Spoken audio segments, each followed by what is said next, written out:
Hello, हाय, welcome, नमस्ते। मेरा नाम ऋतिक और आज हम फिर से बात करेंगे एक और इम्पोर्टेंट कंसेप्ट के ऊपर। तो ये वीडियो उन स्टूडेंट्स के लिए मोस्ट इम्पोर्टेंट होने वाली है जिनके पास सब्जेक्ट है financial literacy.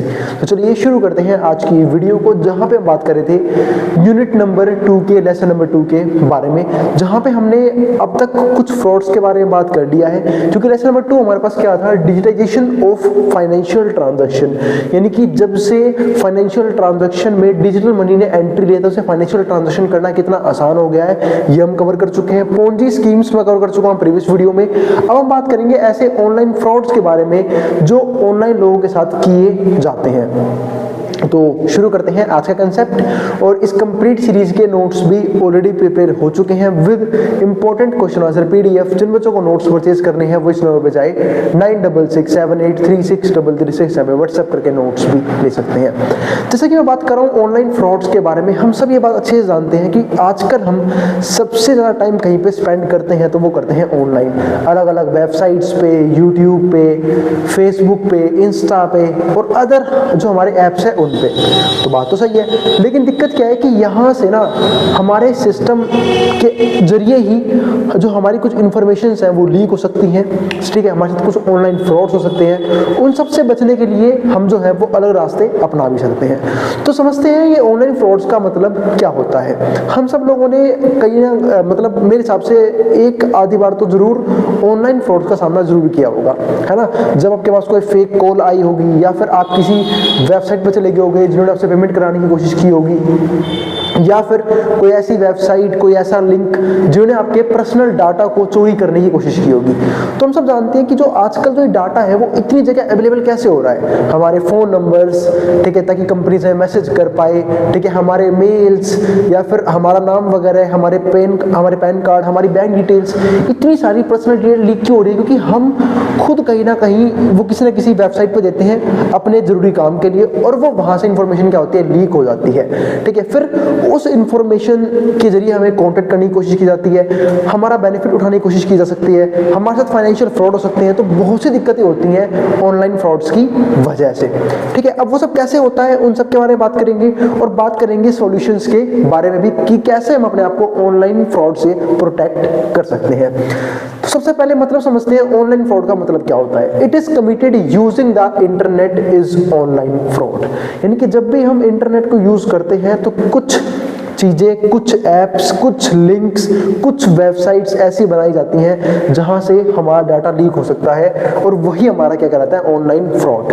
Online fraud can involve financial fraud and identity theft.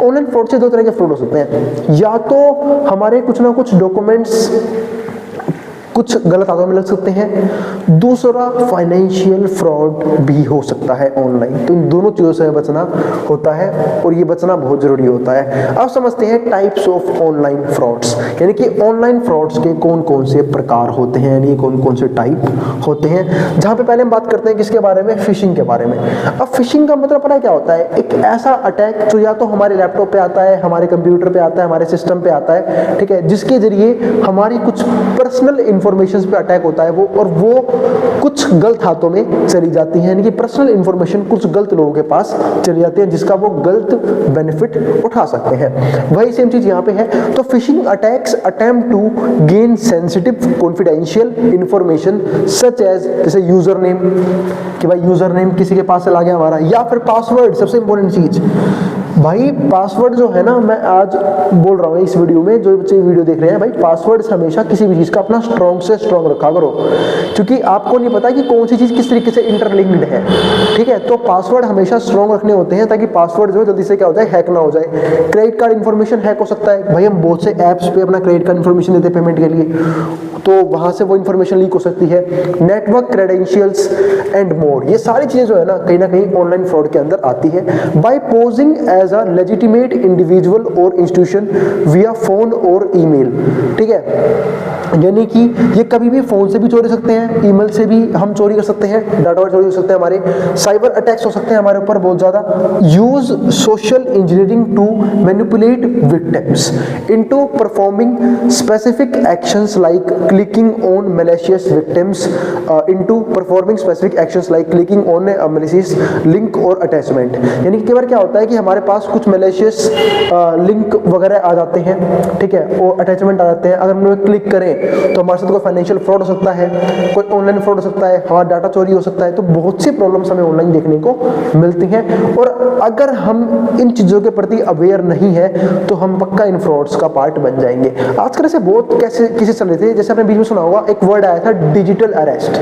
वैसे तो डिजिटल अरेस्ट नामा कोई कंसेप्ट नहीं होता, ठीक है, कि अब लोग बोलते थे कि भाई आपके बेटे ने ये जुर्म कर दिया है, हम उसको डिजिटल अरेस्ट कर लिया हमने उसे, हम उसे अरेस्ट करने आ रहे हैं, अगर आपको अपने बच्चे को बचाना है तो आप ऑनलाइन इतना पैसे ट्रांसफर कर दो। आजकल के कुछ नए नए कंसेप्ट चलते आ रहे थे, ठीक है। कुछ और भी तरीके थे पहले जमाने में फाइनेंशियल फ्रॉड्स करने के, ठीक है, कि कोई ओटीपी मंगा लिया, कोई जरूरी जानकारी मंगा ली, बैंक डिटेल्स मंगा ली, ठीक है। तो बहुत सी दिक्कतों की वजह से ऑनलाइन फ्रॉड्स आ रहे थे। फिर आरबीआई लगातार ऐसे गाइडलाइंस लेके आती रहती है, ऐसे रूल्स लेके आती रहती है, जिसके जरिए हम जो है वो अपने आप को ऑनलाइन फ्रॉड से क्या कर सकते हैं, बचा सकते हैं, ठीक है। लेकिन दिक्कत क्या है कि जो लोग अवेयर होंगे वो तो बच जाएंगे, वरना बाकी के साथ ऑनलाइन स्कैम्स हो सकते हैं। क्योंकि जैसे जमाना बदल रहा है ना, आप देख रहे हो हर चीज के तरीके बदल रहे हैं। पहले स्कैम्स चोरी वगैरह फिजिकली भी हो जाती थी, अब वो मुश्किल हो गया है क्योंकि लोग कैश कैरी नहीं करते, डिजिटल पेमेंट्स होने की वजह से लोग बैंक यूज करते हैं पेमेंट करने के लिए।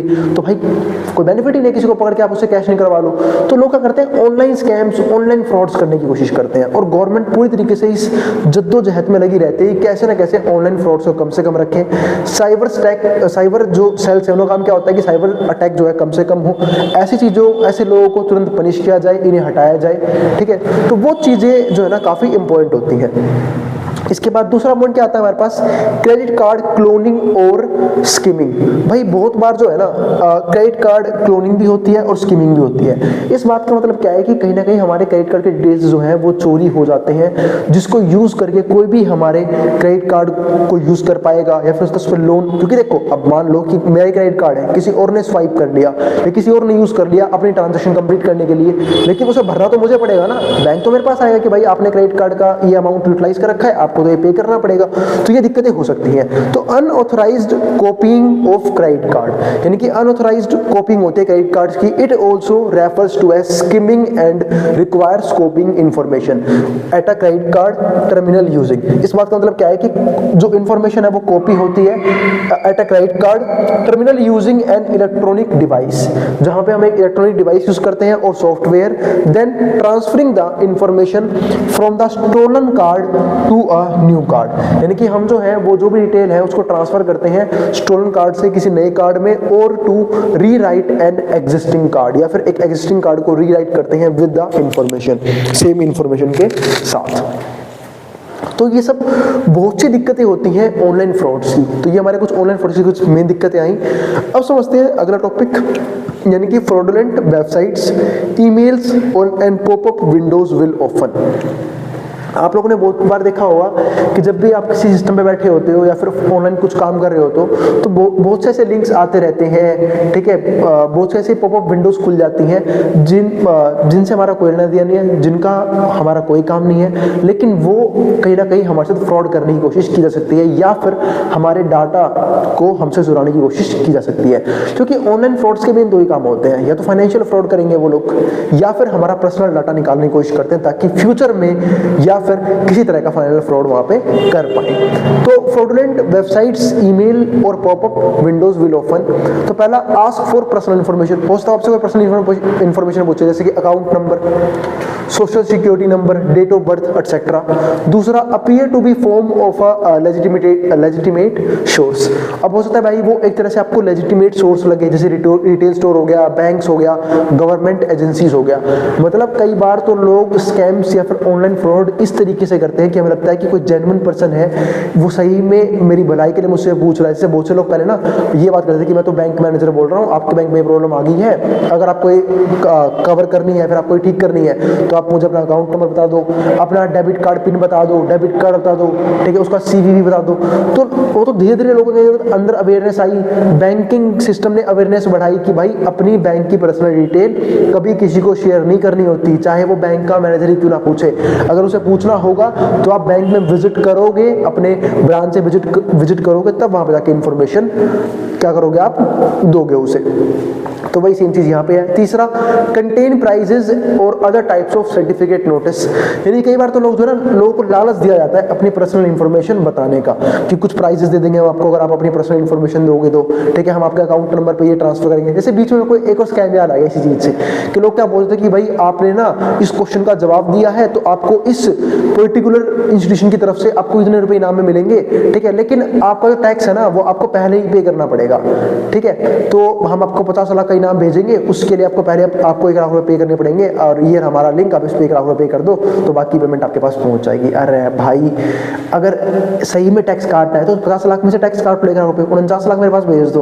तो स्कैम्स करने की भी भाई हद होती है कि लोग क्या क्या मनगढ़ंत कहानियां बनाते थे उस टाइम पे स्कैम्स करने के लिए, और ये सब आप लोगों ने फेस की होगी, देखी होगी सब चीजें रियल लाइफ में, ठीक है। इसका फोर्थ पॉइंट क्या आता है, लिंक टू अदर रियल और काउंटरफीट वेबसाइट, यानी कि हम जो है या तो दूसरे और काउंटरफीट वेबसाइट पे भी क्या कर सकते हैं, लिंक कर सकते हैं, ठीक है, यानी कोई हम ऐसी वेबसाइट पे चले गए जो ऑलरेडी वेबसाइट हमारे डाटा को क्या कर सकती है, फ्रॉड कर सकती है हमारे साथ, या फिर उस डाटा को चुरा सकती है या फिर मिसयूज कर सकती है उसे किसी भी तरीके से। फिर फिफ्थ पॉइंट क्या आता है, कंटेन फ्रॉडुलेंट फोन नंबर्स, ठीक है। तो कई बार बहुत सारे फ्रॉडुलेंट फोन नंबर्स भी आते हैं, फोन्स भी आते हैं, स्पैम कॉल्स भी होते हैं जो हमारे साथ स्कैम करने की कोशिश करते हैं, ठीक है। तो 1 मिनट वेट करना। चलो फिर अब आगे देखते हैं। हाँ, तो मैंने क्या बात की कि बहुत से लोग फोन नंबर से जरिए भी स्पैम कॉल्स कर सकते हैं, वहां से ही बहुत से तरीके के स्कैम हमारे साथ हो सकते हैं। इसके बाद लास्ट पॉइंट क्या आता है, प्रोटेक्शन अगेंस्ट ऑनलाइन फ्रॉड्स, यानी कि हम किस तरीके से बचा सकते हैं अपने आप को ऑनलाइन फ्रॉड से।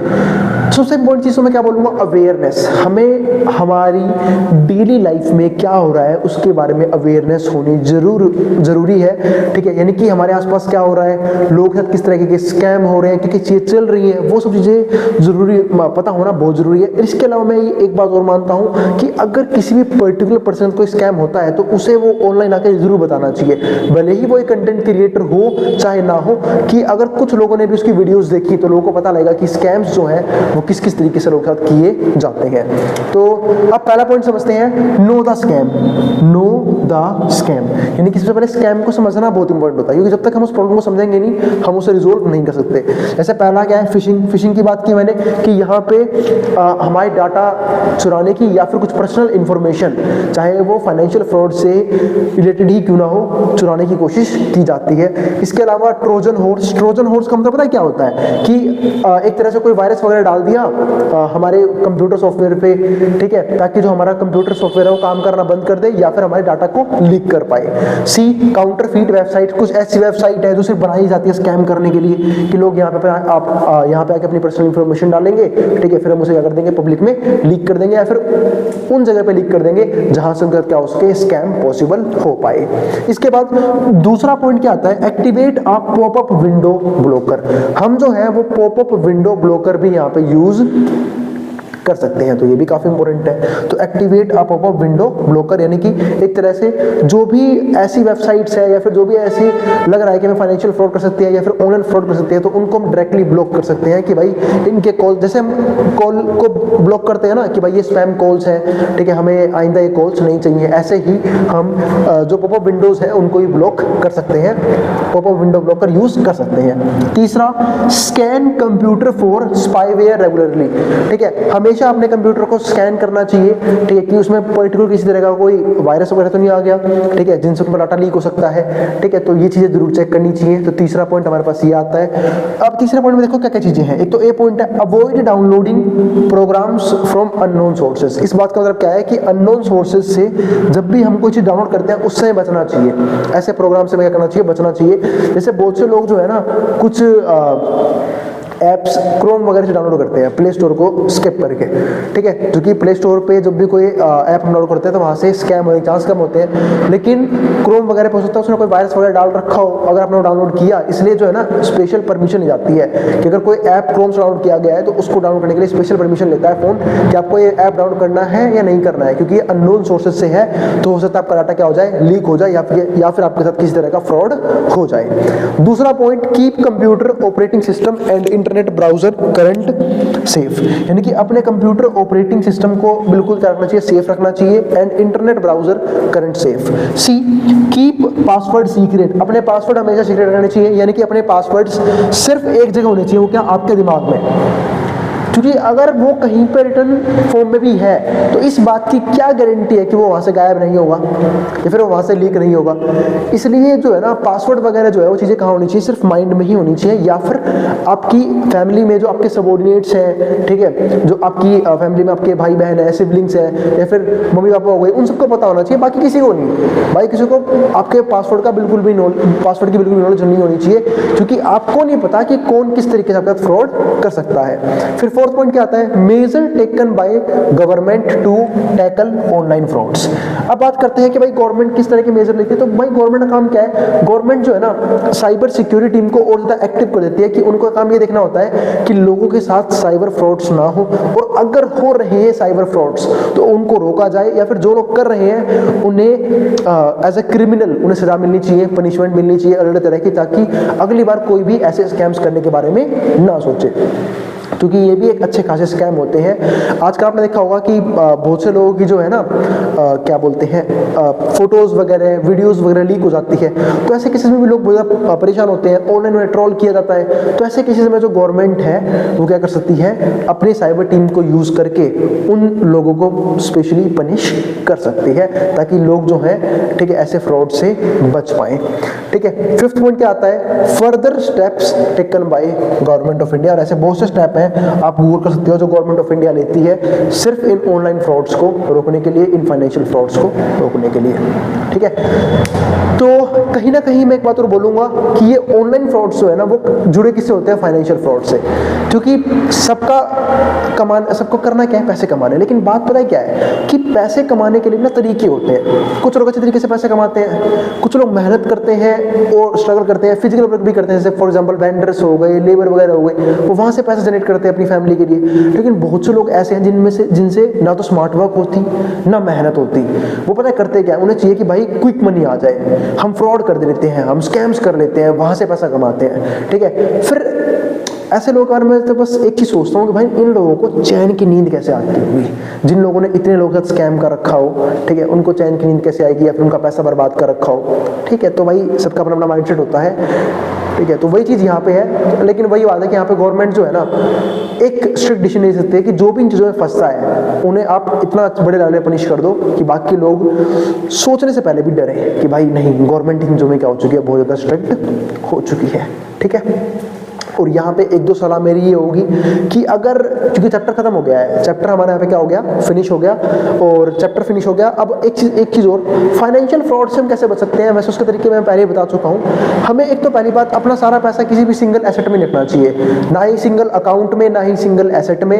जितना जगह हमारा पैसा डाइवर्सिफाई रहेगा, स्कैम्स के चांस उतने ही कम रहेंगे, क्योंकि स्कैम होगा तो कितनी जगह से होगा, एक जगह से, दो जगह से, हर जगह से स्कैम तो नहीं होगा ना। लेकिन दिक्कत में कौन फंसते हैं, जो लोग या तो हमेशा एक सिंगल एसेट क्लास में इन्वेस्टेड होते हैं, या फिर उनका पैसा एक सिंगल बैंक अकाउंट में रखा होता है, ये लोग सबसे ज्यादा फंसते हैं। तो ऐसे केस में मैं खुद ये मानता हूं कि भाई अपना पैसा डाइवर्सिफाई करना बहुत जरूरी है, क्योंकि वो हमारी हार्ड एंड मनी है। अगर वो हम किसी एक सिंगल एसेट क्लास में लगाएंगे, एक सिंगल फाइनेंशियल इन्वेस्टमेंट करेंगे, एक सिंगल अकाउंट में रखेंगे, तो अगर किसी तरह की दिक्कतें आई तो मैं उस पैसे को एक्सेस नहीं कर पाऊंगा, ठीक है। तो उम्मीद है आपको यहाँ तक के सारे कंसेप्ट और सारे टॉपिक समझ में आ गए हैं। अब मिलेंगे अगली वीडियो में एक नए चैप्टर के साथ। तो अगर वीडियो पसंद आई तो वीडियो को लाइक भी कर देना और चैनल को सब्सक्राइब भी कर देना ऐसी वीडियोस के लिए। उन बच्चों में शेयर भी कर देना जिन बच्चों का एग्जाम होने वाला हो सेम सब्जेक्ट का, ठीक है।